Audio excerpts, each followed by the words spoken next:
তো গাইস প্রতিদিনের মতো চলে এলাম তোমাদের কাছে ছোট্ট একটা ব্লগ নিয়ে। তো আজকের আমাদের বানানো হবে নান রুটি। তো নান রুটি কেমন করে বানায় সেটা তোমাদের সাথে দেখাচ্ছি।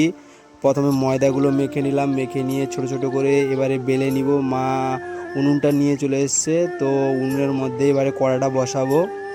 তো এবারে আমার বোন একটু ওগুলো বেলে দিচ্ছে। এবারে কড়াটা বসাচ্ছি, এই কড়াতে করে তেল দিয়ে দিলাম।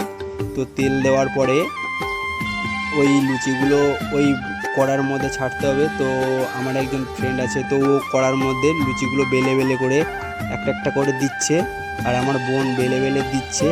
তো গাইস এবার দেখো সুন্দর করে কড়ার মধ্যে লুচিগুলো ছেড়ে দিলাম। তো দেখো কত সুন্দর নরম মুচমুচে ফুলছে। যতক্ষণ হতে হতে ততক্ষণ তোমার সুন্দর হাতটা দিয়ে একটা লাইক, কমেন্ট ও সাবস্ক্রাইব করে দিও। ফাইনালি গাইস হয়ে গেল, এবারে খেয়ে দেখবো কেমন টেস্ট। তো গাইস খুব সুন্দর হয়েছে, তোমরাও বাড়িতে বানিয়ে খেতে পারো।